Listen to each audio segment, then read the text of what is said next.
Good Monday morning. I am standing here in California where a couple days ago they had 190-mile-an-hour winds. They had 7 feet of snow, and we didn't know if we were going to be able to make it in.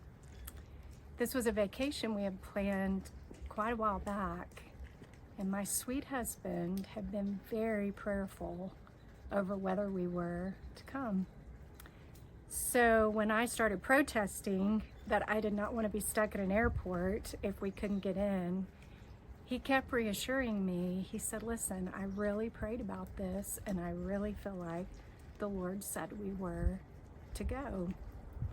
So I didn't have the best attitude. I'd come off a long season of a lot of work. I was tired, I was sick. And on the way to the airport, he, in his very kind way, said, babe, I just want to ask you if you wouldn't mind just having a really positive attitude today. Because my attitude had, it wasn't negative, it was just being very honest about how I was feeling. And then I was reading the story of the children of Israel the next day about God telling them that he had the promised land waiting for them. And yet when they went in to look at it with their natural eyes, all they saw were all the reasons they couldn't take the land. And I thought, how many times are we like that?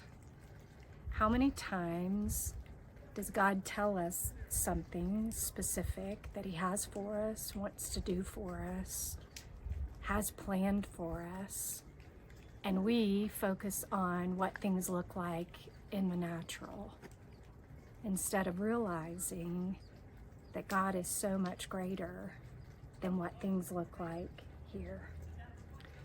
So I don't know, maybe it's as small as a vacation, maybe it's as big as a move or a job change or a situation in your marriage. What we need more than anything is a word from the Lord. Lord, what is your word on the situation in my marriage, or this move we're considering making, or this new job that I need, or this vacation I want to take? And then listen for what he wants to say to you, and then let his word be the final word. Don't get lost on what you see in the natural, but focus on what God has said.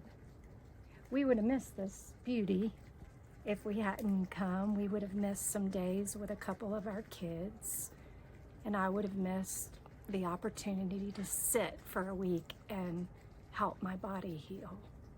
I probably wouldn't have done that at home.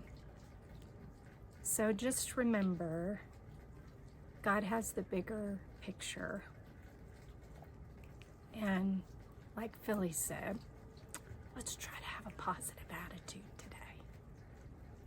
Because we can rest assured that when God's given his word on something, that is the final